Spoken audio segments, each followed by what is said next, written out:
people aren't realizing how crazy it is. Like if you go back to the 1960s and you show them ChatGPT, imagine what they think. Yeah. You know, it's insane. Like this artificial intelligence it's going. I don't know. I'm scared to say where it's gonna go. I don't even know. But you know, we have self-driving cars. We're not where Back to the Future was yet, but soon we're getting there. Yeah.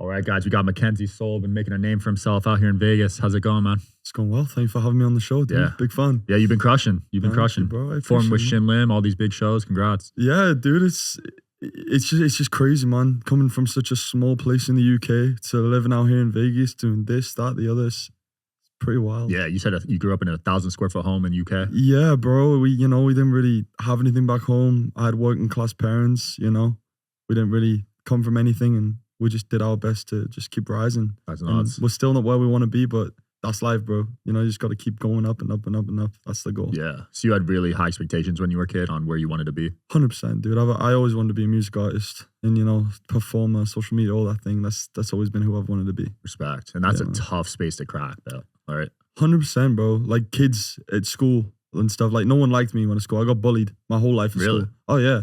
No one liked me. And it's just crazy to see now how people can switch up. You know, now you get all these views, all these people care. They all want to be your friends now, you know? And I think it's just such a funny thing, you know? And I think that's where social media can be beneficial, but it can also not be beneficial as well. Cause like, you're never going to know if people are going to like you for what you have. You know this out of all people. Yep. Or like 10 million on Instagram. Yeah. So I'm sure you get where I'm coming from. No, 100%. You got to be vulnerable, you know? And you don't know what the feedback's going to be. It's definitely not an easy route. Yeah, people's opinions is so big to me, bro. It's so bad, but I really live off people's opinions. Really? Yeah, so you actually care? Yeah, bro. Like people say, don't read the comments, don't do this. Like I'm literally sat here like, you know, just putting stuff in my head. But if I can recommend that anybody, just don't look at comments. Don't do what I do. Don't be in your head. A lot of them are negative. A lot of them are negative, but a lot of them are positive as well. And you just got to think, you know, a comment's a comment at the end of the day. Yeah. You know? So you're really glued like that? Because you get 500 million views a month on your Instagram. So you're reading all those comments? It's so crazy hearing you say that out loud. Bro, that's just 500 million views a month. Am I supposed to be here? Like, is that me? Like, that's nuts, bro. That's 1/8 of the population in the world. Well, that's the plan. Taking that 500 mil and hopefully converting it into music, you know? That's the goal. That's what I want to do. That's my push. And I really think I can do it, you know? Give me the tools, which I've got, you know, the following and stuff. Now I've just I got to show them who I am and just be me and be organic and don't try and be something I'm not. Yeah. You know? Dude, that's nuts though. Was it a gradual climb up to that level or were you pulling that for a while? Honestly, I was, you know, I think 100 million, I stick around a month, which is still ridiculous, you know? But these past few months, the videos have just been absolutely insane, you know? But now I want to take that comedy content I've done and mix it with the music and try and keep that fan base, you know? And that's something I want to tell everyone watching this as well. If you want to do something, if something goes viral that you don't want to do, try and incorporate what you do want to do with it. Don't just fly straight to doing what you want to do because you'll take that fan base and you'll lose them. Slowly incorporate it together. Like say I do comedy, right? So maybe I do like a video being pranked. Someone has a whole like band in my bedroom waking me up, like a 6-piece band with electric guitars screaming in my ear, you know? And then you're incorporating two different things into one. And I think that's where social media can be your best friend for what you want to do. Yeah, that's smart. You know? Hitting them from multiple angles, right? 100%. Rather than just music. Yeah, and that's the thing as well. Like, I'm not going to just say... I sat with Jason Derulo in his dressing room, and he told me this because in my head, I was like, oh, I just need to stop doing the social media and do music. And he's like, no, you've built this platform. You want to keep that platform. You want to keep these people. Just mix it together. Show them who you are, but keep being who they want you to be and mix it together as one. Yeah, he does a great job at that, Jason. He's killed it, man. You know what it is with Jason? He took being a music artist and he learned the social media game. I'm the opposite. Right. I've grown in social media. Now I want to take on the music. So I'm pretty much doing what Jason did, but the other way around. Yeah. But no, he's a huge inspiration of mine. Knowing what he's done and seeing the videos he's done, he's genius. His songs are still in my head, bro. Yeah, bro, they're great. They're Unbelievable. so addicting. Like, I'll still bump that shit in the car. Which one? Riding Solo. Oh yeah. I mean, that one's a classic. He's got a few though. I'm blanking out on the other ones. You know, Trumpets? And the trumpets speak out, trumpets they go. That's a banger too. So I don't know if you know who this is, but a guy called John Bellion. I hadn't heard of him. He wrote that song. And John Bellion's written so many songs for so many different artists. He did half of the songs on the Justin Bieber album, the previous album.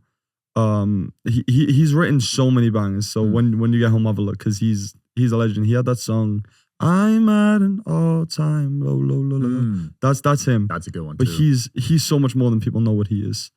But no, yeah, that's the goal, man. Music. That's gonna be the end all of everything. Do you write all your own stuff right now? Yeah, man. We actually have a single I'm about to release called Other Side, which I'm extremely excited for. What's the concept of that song? It's pretty much about just it could be about anything. In my sense, it was about a girl who, just every time I was around her, she just took me to the other side. And like the other side's like God and heaven. Like every time you look at her, she just takes you to the other side. And I don't know. I feel like it's a song a lot of people can relate to, but relate to it in different ways. Like, your grandma could take you to the other side when she bakes you cookies, or, you're anything really. It's just about finding somebody that makes you feel a whole different way about life. Respect. And that's what the song is about.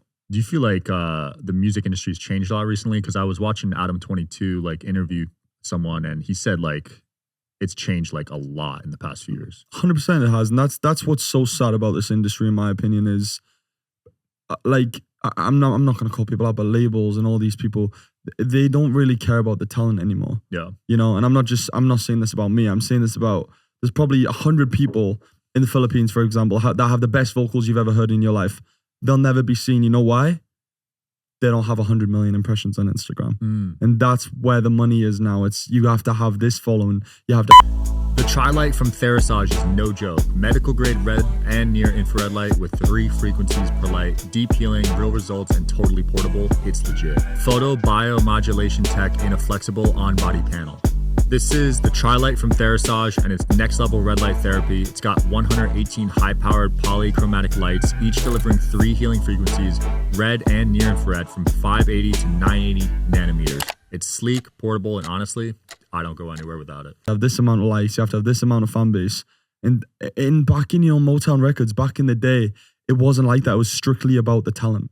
And that's what I miss so much about this music industry. And I'm hoping that's going to be brought back. And I really feel like people like, Teddy Swims, have really brought that soul and Motown back into music. And I hope it just keeps doing that, because it's way better in my opinion. I wonder what caused that shift. You think it was a business decision, or? I think they just saw social media and they saw how successful it was. Yeah. And business-wise, it just made more sense, maybe. It probably is less risky, if I had to imagine. Yeah. Yeah, and I feel like, I don't know. I don't see people who have pure talent just being picked up anymore, and it's sad. Yeah, is that a reason you went on American Idol, because you felt like that was talent based? So my American Idol story is funny. I got spotted at a karaoke bar. I was just hanging out with my friends, and he's like, "All right, would you want to audition for American Idol?" Wow. And I was like, "Yeah," but I didn't know if this guy was for real, because American Idol in a karaoke bar, you're a little bit skeptical. So I said, yeah, I'd love to, can't wait, whatever. He got my number. Amazing singer as well. His name's John. Huge shout out to John. And he connected me with a guy called Kyle, who was like, hey, you want to get on a Zoom with the casting producer of American Idol? I'm like, okay, yeah. And still I'm like slowly getting a little less skeptical about everything. Then it happened. I had the call, I sang, they loved me. And then I got asked to go to Santa Barbara, Katy Perry's hometown. And they just walked in the room in front of Katy Perry, Luke Bryan, and Lionel Richie. Holy crap. And just, so imagine standing there with those 3 satin chairs just staring at you. The intimidation. Yeah. But I loved it, man. It's probably the best intimidation in the world. So you delivered. I did my best, man. I made it further than I thought I was going to. In my head, I was like, all right, I'll do this show, try and get a little exposure, ready for my music. But no, it all worked out, man. And I just wanted it more and more and more and more. And to be a finalist on the show, it got my career started back home here in Vegas. I have a residency at the Virgin Hotel, now at the Aria. Like you said, Shin Lim. Yep. I'm seen in Shin Lim every night. Crazy. At the Palazzo. But yeah, bro, we're busy, man, and that's all I care about. I just wanna stay busy, dude, and stay active. All from the karaoke bar. That is nuts. I know, and I also work for a candy company as well on the side. Oh, you do? You sell a job? SP's Candy. Yeah, I do social media with them. Oh, okay. Which candy company? They're called SP's Candy. I don't know if you remember. They have the little gold mine gum. You know, the little yellow nugget pieces. Yeah. That you'd like chew on for hours. They tasted like little banana-y-ish. I remember those. Yeah, they live really good. But no, yeah, shout out to SP's. But no, I love them to death. They're like my family. Nice. So yeah, I do a lot, dude. And then soccer, I told you about earlier. I think my ADHD, we were talking about us both having ADHD. I feel like I can take on so many different things at one time. But can I, is the question. Or is it just in my head that I can? And realistically, I'm just a complete mess. Yeah. You know, I'm still figuring it out. I just got diagnosed like literally a year ago. So I didn't know I had it my whole life. Oh, no way. You found out that late? Well, official diagnosis. Okay. When I was a kid, they told me, but I never like got it confirmed. Yeah. But now I got a brain scan to confirm it. And it got confirmed? Yeah. Wow. So for me, it's like I can focus on things I like. But if I'm not interested in the conversation, my brain will have. That's me. Like butterflies, gone. I'm away. Bro. But you told me 4 hours you sit here? At least. This is a light day for me. Yeah, I usually do 5 How, to 6. how many guests today? 4 today, yeah. An hour each guest. See, that's having ADHD and doing that. I don't think people watching this understand how impressive that is. Like, I'm struggling. We've done this for like 5 minutes. And I'm ready to like move around. But no, yeah, man. I feel like it's a blessing and a curse. I feel like a lot of creatives have things like ADHD, 100%. Autism, and just stuff like that. I've noticed that, especially with music, right? With music and every creativity. I feel like the people that are diagnosed with something are the people that think outside the box, and the people that are like so creative. Yeah. Just look at all these people that like have made it. Something is wrong with them. Yeah. But it's made them who they are, and the reason they have the success they have. Absolutely. And I know with these mental conditions, there's a disconnect with the older generation because they didn't get these, right? No. Was that an issue for you?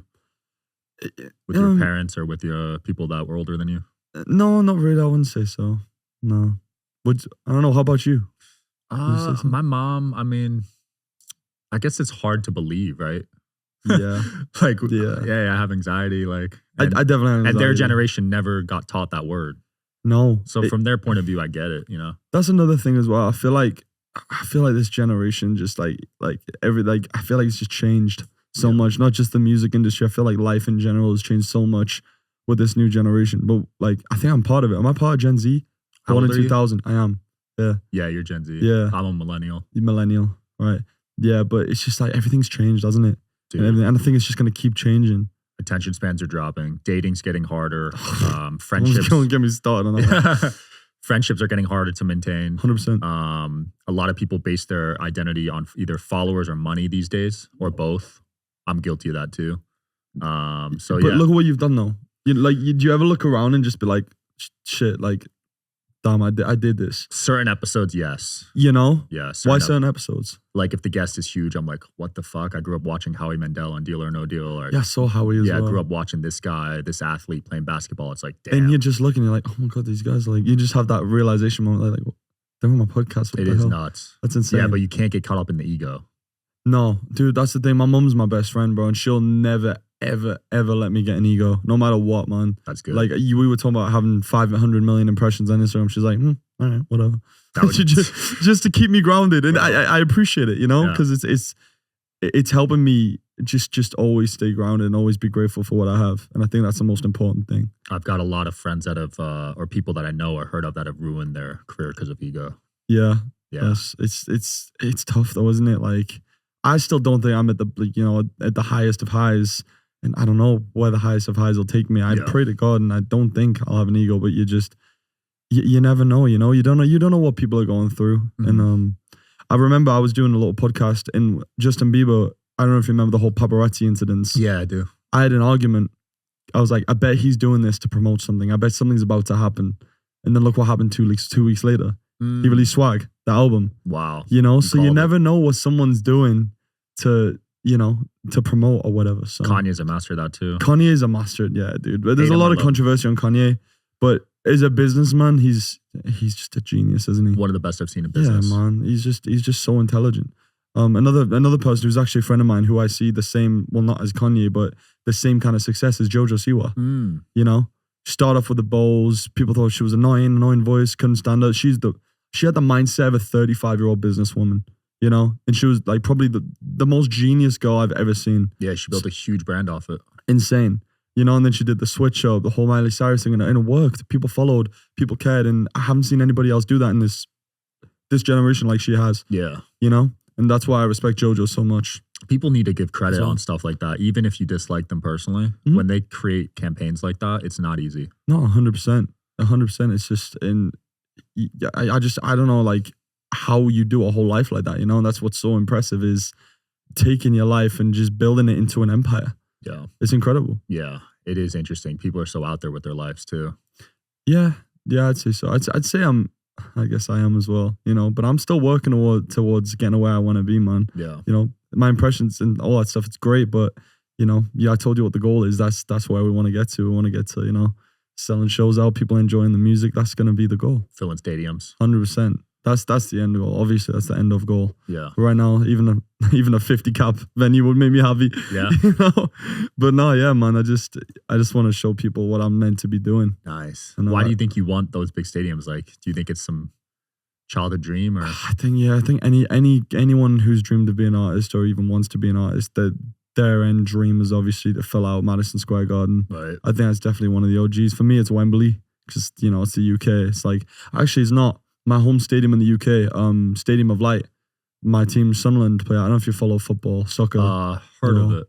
Okay, well, Sunderland just got promoted to the Premier League, which is the biggest league in the UK. And the stadium's called the Stadium of Light. And my last name is Sol. So I was named after the initials of the stadium. Wow. So that's a fun fact people might not know as well. That's cool. Yeah. So your whole life is about soccer, huh? Yeah, I can't get away from it. I still play every Sunday. Even with the torn ACL, you still play? Even with the torn ACL, I throw a brace on and I still play. Nothing's stopping me, dude. What's your position? Right midfield. God damn. Right midfield, you got a dude. leg, huh? Do you know what it is? I don't think I'll ever stop. I feel like if I have to get my leg amputated, I'll be running on the field with a crutch. Damn. You know, I don't think there's stopping. I think once you love like football, soccer, whatever you want to call it, there's always a love for it, you know, and you're never going to lose that love. It's just one of those sports that just stay with you. You think it's the best sport in the world? I don't want to say it because then it gets into an argument with people in the comments like, but to me it is. To me it is because, you know, it's all I know. People in the UK, I think it's one of the main sports. Obviously basketball's growing a lot. Yeah. And American football is actually growing a lot. Yeah, like Tottenham Hotspur Stadium have NFL games and stuff. What? Yeah. That's They've had crazy. a few NFL games in the UK, which is really cool. I didn't know that. But no, yeah, football's a big part of my life, definitely. Yeah, I played a little growing up, but you're probably way better than me. Basketball was my sport. Yeah. Well, how tall are you, by the way? 6'6". 6'6". Yeah, no, I couldn't. Yeah. I try to shoot hoops, but I'm terrible. I had one of those things in your bedroom that you just like the mini hoop. The mini hoop that you hang over the door. Still couldn't even make that. Yeah, that was bad. X Factor at 4 years old. That's pretty crazy. What the hell? That was the start of everything, honestly. My mum was auditioning for the X Factor with her band, and she took me with her. And in the waiting room, there was cameras filming people waiting to go in. I think it was Sharon Osbourne, Louis Walsh, and Simon Cowell.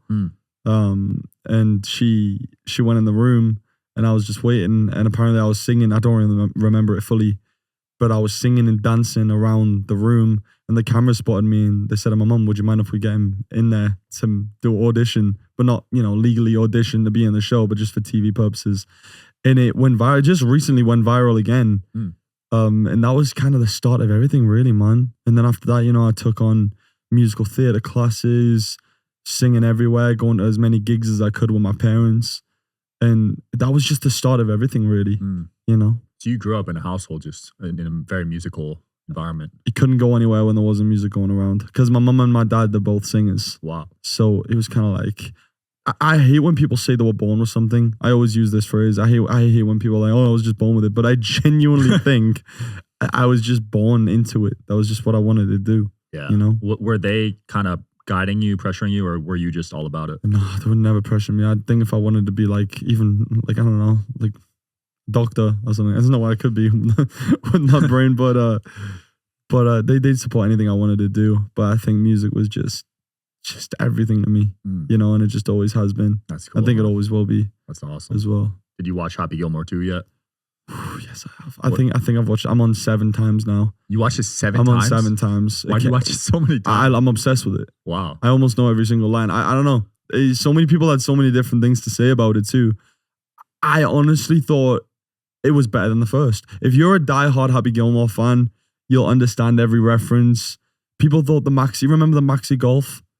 Yes. The Maxi Golf, how people were like, why is there a Maxi Golf? Like it was stupid when Maxi became involved in the movie.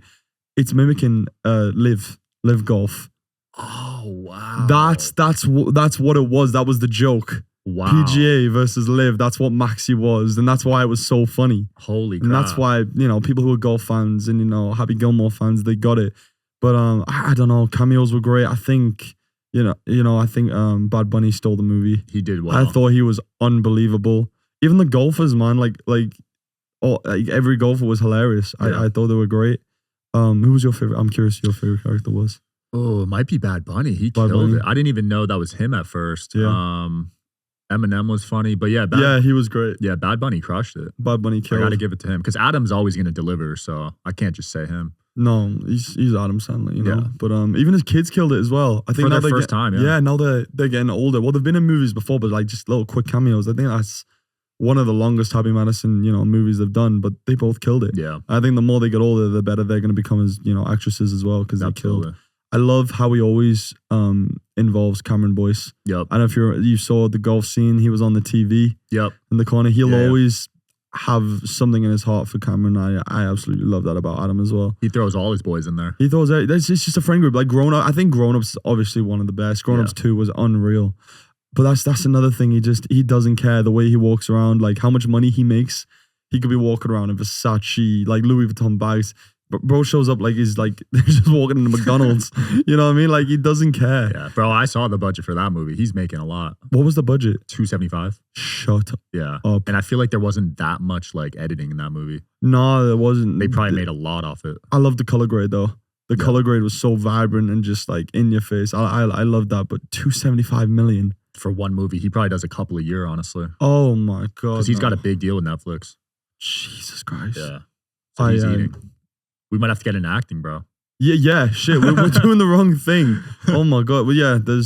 I don't know, but people, everyone wants to do different little things, so let them do their thing. We're killing it though, right? We're doing our thing. We're having a good time doing this. But no, I think Happy Gilmore is one of my favorite actors. Him and Seth Rogen are my two tops. Seth is a legend. He's great, man. He's coming on the pod. Shut up. Yeah, I'll text you when he's here. You're lying. I swear to God, I have the DM. No, hold on. No, this is you got a DM of Seth Rogen. Yeah. All right, this just took a turn. Seth Rogen. It was from a year ago, but let me pull it up. No.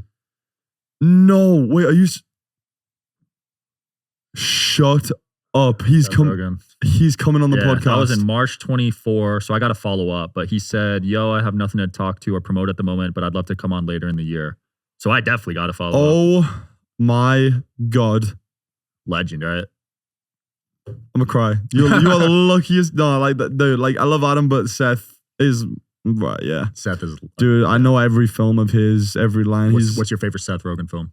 Honestly, oh god, I've got too many. Interview was killer. Honestly, I thought it was so underrated. Was Zach and Miri make a? I thought it was hilarious. I've seen that one. You haven't seen that one? No, I have. I thought it was great, man. I just, I Long Shot, I thought was great. Just everything he does, I love the movies. I love every movie he does, honestly. I think one of his best ones was This Is the End, because it was kind of like that grown-ups feel. Yeah. Everyone just acting as themselves. You got Jonah Hill, James Franco, you have all these people just portraying themselves. And I just think, I don't know, I just think his mind when he creates and writes movies is just it's so relatable too. Like Pineapple Express, another classic, Banger. Just things that people, I think he incorporates things that people want to do in life, and that's what he'll put in a movie because it's funny. Yeah, it's so relatable. It's humorous. It's hilarious, man. He does well with that. Jonah, I want to have on too. Jonah Hill. Yeah, man, he's killed it as well. Hasn't he lost a lot of weight? A lot. Hasn't he? A lot. Good for him, bro. Great for him because he used to get a lot of hate for that. I didn't care. That's the thing about back in the day. Like when he was doing Superbad and all these movies, no one would be commenting on social media back then. Like maybe they would on Facebook or whatever, but like Instagram, now they would because of this generation. But back then, people just cared about they cared about the love of the actors and the movies, and that's another thing. Even the movie world's changed as well now. I think You know, I think even viewers have gone down way compared to down, what they especially were. in theaters. That's what's so sad, bro, because all this digital world's just like taken over. Yeah. Did you see that Google VO3 video? No. What Oh happened? my God. You need to watch it. So pretty much it's an AI video, but they're talking about that they're not prompts. Like, don't treat us as prompts, but it's all made out of AI, but it looks so real. It's incredible. Genuinely is. So you can't even tell it's AI? No, and it just scares me because if that's where we're at now, imagine where we're going to be in 30 years. Holy crap. iRobot, I swear, man. AI actors and... Yeah, probably that's what's next. Yeah. I heard they're going to bring back like people that are dead and use AI to like recreate their bodies for movies. Isn't that crazy? So their estates are going to license their likeness. What? So like actors that are deceased will be in movies again. Isn't that a little bit... What? Is that... Well... Crazy, right? It's a little controversial. Like their actual bodies are just like take images of their bodies and use them as AI. Like they would have a stunt double, I'd imagine, and then replace that with their features. Like that's insane. Oh my gosh. There's already concerts of holograms of deceased. Well, yeah, Michael. I know they did Michael. That was a few years ago as well. Tupac, yeah, Michael Jackson. 10 years ago or something. They did a hologram, so they're probably going to make that a real thing as well. Like, you know, Universal 100%. Studios, the Fast and Furious ride, the holograms and everything. 100%. They're going to make money. Imagine where this is going to be in like we'll watch back to this video like 40 years from now. It's like flying cars and yeah, no, it's going to be nuts. It's going to be. That's why personal brand is important right now. 100%. A lot of jobs are going to be toast. The stock market, stocks, yes. Stock trading is going to be bots in a few years. Do you do it? I used to. Now you were just like, okay, I see where this is going. I'm done. Now it might be too late. Like you could probably still make a little bit, but AI is going to be trading in a few years. You're not going to be able to compete with that. No. Yeah, that's the thing, bro. I think ChatGPT is my best friend, and I think it's half the population's best friend. And I think people aren't realizing how crazy it is. Like if you go back to the 1960s and you show them ChatGPT, imagine what they'd think. Yeah, you know, it's insane. Like this artificial intelligence it's going. I don't know. I'm scared to say where it's going to go. I don't even know. But, you know, we have self-driving cars. We're not where Back to the Future was yet, but soon. We're getting there. Yeah. I use ChatGPT every day, bro. Yeah. It's the best. I'm learning. It's my doctor as well. Yeah, I'm learning so fast. It's my therapist sometimes. Me too. My doctor for health issues. Yeah, man. It's great. And it's accurate. What's scary is it's so accurate. It's so right. You know, it's stupid accurate. I still can't get over Seth Rogen. I'm like, my brain, we're talking, but I'm still like, I got you, man. But that's I might have to go to LA for that one, but who cares? I'll text you. Bro, if you have to go to North Korea, like the interview was, to interview him, I would do it. I'd go with you. I'll be your assistant. I do need to hit you up when I go to the UK. I've never been there. Yeah, bro. I need your guidance. I know some really cool I heard it's guests. a little dangerous right now. Is that true? Yeah. I mean, there's always stuff going on. Yeah. I don't really know the ins and outs. I don't like going into controversial stuff and all that. But any major city, any major city will have bad parts. You know, we live in Vegas. A lot of stuff happens here. You know, now and again. But dude, but like, I was just thinking about that Seth Rogen thing and building a following. How much it helps get in with like celebrities and big people. Because I was looking the other day and Odell Beckham Jr. followed me. Holy shit. And I was just like, bro, I've got DMs of like, he's like, why did you follow me? He's like, I don't know, but you funny, lol. I was just like, casual conversation. Same thing with Jamie Foxx. Wow. He did Jimmy Fallon. No, it was Jimmy Fallon. He did the musical Wheel of Impressions. I don't know if you've ever seen them where they have to impersonate I've seen that. Other singers. So he did Jennifer Hudson on top of Spaghetti. So he had the song choice and the song. And I just DM'd him on top of Spaghetti. And he said, lol, love it. And then followed me. And then we just had a full conversation. Yeah. Said, come meet me in LA. Let's grab coffee or something. I was just like, what? And then, you know, I spoke to Shaq. Shaq always talks about, you know, Shaq being my manager for a little while. And wow.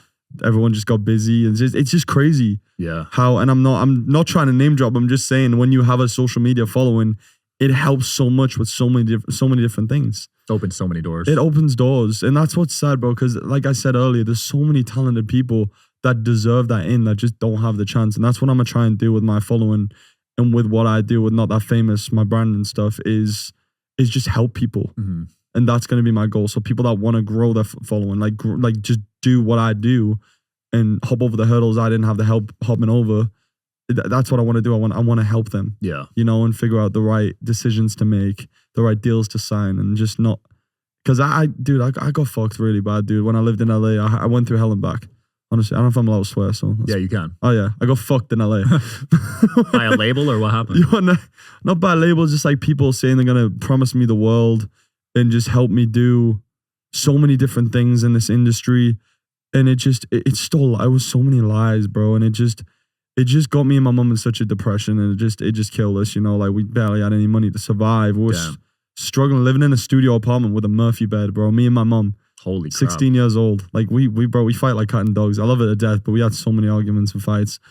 But yeah, that was it. Moving to Vegas was my escape, bro. And learning social media, learning the TikTok game, learning those viral videos. That's what really saved me. You know, so obviously I'm always gonna hold on to those viral videos because I think it's what saved my life. That's crazy. Generally, if I kept trying to be a musician, not knowing how the hell Vine worked and all these social media platforms worked at the time, I wouldn't know what the hell I'm doing. You know? That's nuts. But yeah. So TikTok saved your life.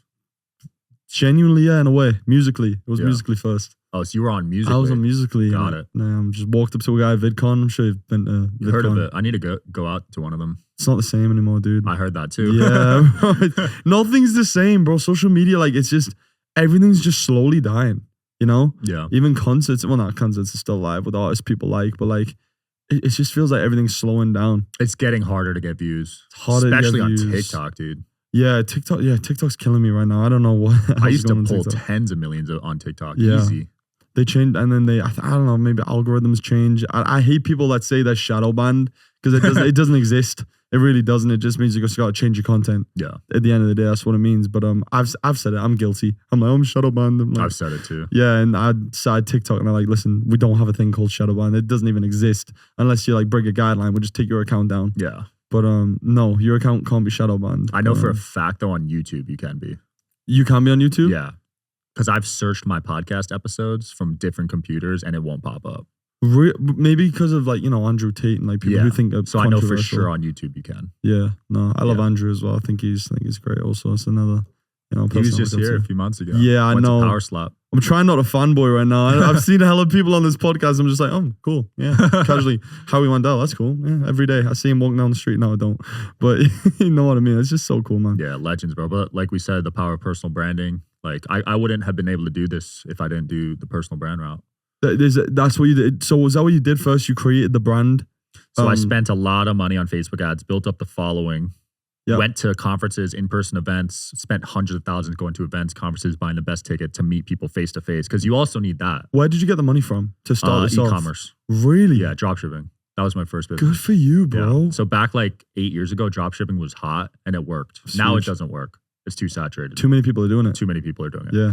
It's kind of like podcasts now. A lot of them are saturated. Too many people are doing it. Yeah, but obviously you hit when you hit doing this podcast. Obviously, you know, you're one of the biggest now. So. Well, you need something unique about your show. 100%. Or else you're going to be in the crowd. 100%. What's what's one of the biggest ones in Vegas? The fighting guy. People are going to hate me. Jake Shields. Not Jake Shields. Dana White. Oh, Dana, yeah. Is it Dana's podcast or it's not Dana? He doesn't have his own, but he goes on a lot. Whose podcast is it? It's a fighting host. Ariel Helwani or no? It's gonna kill me. Someone call Chael Sonnen. No. Who is it? Fighting host. I can't think. He's big in the UFC. Kamara Usman. No. Henry Cejudo. No, I love how you know. You just don't go. No, I know he's a lot really. Of podcasts. He knows Dana really well. Sean O'Malley. Oh, Nelk Boys. No, well, obviously I know Nelk Boys, but someone comment who I'm talking about because I know there's somebody. Is he still active or no? Oh, it's not a fighter. I'm stupid.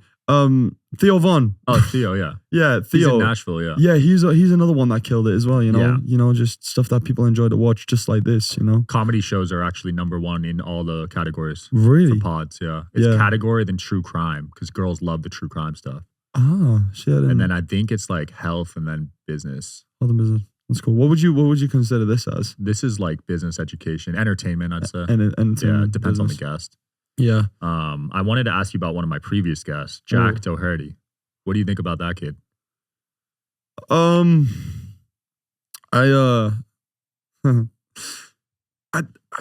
It's such a hard conversation because I don't support a lot of things he does, but then again, I know how social media works. Yeah. Is he the guy he is on social media in real life is the question. No. That's why I don't want to say an opinion because obviously, you know, I saw the video and I was like, oh my God, this kid's a prick. And he did the thing walking like this up to the guy and put the security guard in front of him. Yeah. I wanted to punch him in the face. I was like, I don't like this kid. I really don't like this kid and the way he acted. But then I thought to myself, what if this genuinely is just for views and this kid isn't really like this in real life? You know? Yeah. And I'm guessing you know him a little better than I do. So he's been on the show. I'll say this. He showed up an hour and a half late. I didn't like that. I thought that was a little disrespectful. Not a good start. Yeah, especially as a podcast as big as this. It's not respectful. And no heads up. He was just like, my bad, I overslept. So I didn't like that. Then we filmed the podcast. It did well or whatever. He started being more responsive to me. So I think it's a case if he likes you or respects you, he will treat you nicely. But I don't think he'll treat the average person that way. Yeah, you know what I mean? That's why I don't think I like the kid. But I'm not going to come on here and be like, oh, I think he's a prick. I want to fight him, hit that kid. Because I don't know him, you know? Yeah. You never judge a book by his cover, but I don't like the content he produces. But I did like the fact he was trying to help Josh, you know, the Josh Block kid. Yeah, so what happened with that? I don't know if it was for views. I don't know what it was for. This kid, Josh Block, he's a creator now. And he is on the spectrum of he has autism. Yeah. And I think he's a pretty high level of autism as well. And I think it's so sad what's happened to the kid. Because so many people are like, I don't like this kid, he's disgusting, he does this, does that. This kid wouldn't know anything if it wasn't for the people that surrounded him, teaching him the things they taught him. You know? Like, I'm not saying he needs to be put in a home, but he needs some kind of guidance that is not the guidance he's getting right now. You know? And I don't think anyone who doesn't have like autism can understand where the kid's coming from. Because we're not in his brain. We don't know what he's thinking. And obviously he says things that are, you know, wrong and I don't support in the slightest. But again, it's things that only the people that surrounding himself are saying. You know what I mean? Like, this kid isn't just waking up saying this because he heard it in a dream. It's what he's surrounding himself with. Yeah. And that's what's so sad about the whole thing with Josh, is because just the whole surrounding he has is just wrong. And I really hope before it's too late, because this kid's drinking like ridiculously. Jeez. For a kid, like, you know, on the spectrum, like, I don't know what boundaries he has for himself, but just what like drinking and puking, like just going again and going again and going again. Oh my God. Like, I say the kid really needs some help, otherwise it's gonna be too late. That's dangerous. You know, and that's why I really want someone to just step in and just really help this kid, because I just feel like he's had the wrong guidance. You know, he hasn't had parents for a long time. He hasn't really had guidance, you know? And I just think the kid just needs some guidance of life. That's it. That's just my opinion on it. That's my take. I hope so, man. I remember when, you know, Steve Will Do It? Of course. Yeah, I remember when he first came on the scene, he was drinking like crazy, but he was able to kind of channel that. He shifted it, and then he given hundreds of thousands to people who needed it. Right. You know, another one, is it MD Motivator? Heard of him, yeah. I think it's MD Motivator. Another guy, you know, makes big bucks, just doing it to help other people. That's what I respect. You know, those kind of creators that are just doing things to help other people. Like, I love that. Right. So that's where I'll see the social media side, where I'm like, all right, they're doing something crazy now, but are they going to build their brand off that, or are they going to pivot? Like that's Neon. Yeah. Neon. Yeah. Neon's doing well at pivoting right now. Streaming. Yeah. That's his biggest thing. He used to be like purposely addicted to people and whatever. Yeah. Now he's like way better. So. Well, that whole thing with the Allen boys too. What are they doing? I don't know where they are. That's the thing. They built their brand off controversy. Yeah. And the people don't want that though. Like, they should have started off an Island Boy song, whatever the hell, and then figured out some kind of brand. Right. That's what Logan and Jake did. That's why they worked. They did this stupid content. They did those viral YouTube videos. They thought in their head, we can't live off this forever. Let's pivot. Let's make a brand. Jake, boxing. Logan, WWE. Yeah. They both had just a genius like mindset of where they wanted to be in life. You know, and that's what's so scary about these viral videos right now. This shit ain't gonna last forever that I've got. No, you need to pivot. Like you said, pivoting's gonna be the most important thing. 100%. Yeah. Yeah. Streaming seems to be the wave right now. Yeah. But the problem with streaming is you gotta keep doing crazier shit to get views. Yeah, I agree. That's what's so sad. You saw my cheating videos, all that stuff. I don't want to do that, bro. I just want to sing a song, but no one's gonna give a shit about singing a song, you know? Right. And that 500 million, I brought up again. I'd rather it's 100 million streams on a song. You know, but maybe one day. Yeah. Who knows? Well, dude, 500 is the most I've ever heard. Really? Yeah. Have you heard of anyone ahead of that? No, that's why I'm wondering what Justin Bieber and all these people have right now on their social media. You might have Bieber beat. There's no. I swear to God. Imagine seeing Justin Bieber's insides of mine. I've more. That would, dude. And here's why. I'd quit. Obviously, if he posted every day, he would beat you. But I think he doesn't post that much, so I think you have him beat, bro. I'd want to know. Bieber, if you see this podcast, just let me know your insights. Let me feel good about myself for once. How many followers does he have? He probably has like 300 million. 300 million. He's a 300 million. He definitely has like 700 million impressions, 800 million. Yeah, if he posts at least a few times a week. Well, the album release, he's obviously. Oh, yeah. Right now, he's popping. So. Yeah. What do you think of the album? Loved it. A lot of good feedback. It was great. I loved it. I don't think people understood how he created the production of the album. There's no crazy massive instruments. It's like a bass, a guitar, live drum. It's just, that's what I'm saying about what Teddy Swims has done. It's bringing that back, that old feel in music, you know? And I just think Justin's done that really well in this album. He's brought back that live R&B soul feel. And I really feel like more artists are going to do it. And I feel like it's just going to keep happening. And that's what I love to see and what I love to hear. I love that, man. 100%, bro. Where can people find you and find your shows in Vegas and everything? My OnlyFans is I'm playing. Mackenzie Sol on all social media platforms. Yeah, Virgin Hotel Thursday, Aria Wednesday, and Shin Lim every night. Let's get it, brother. Thanks for coming on, dude. Good seeing you. Had a great time. Thank you.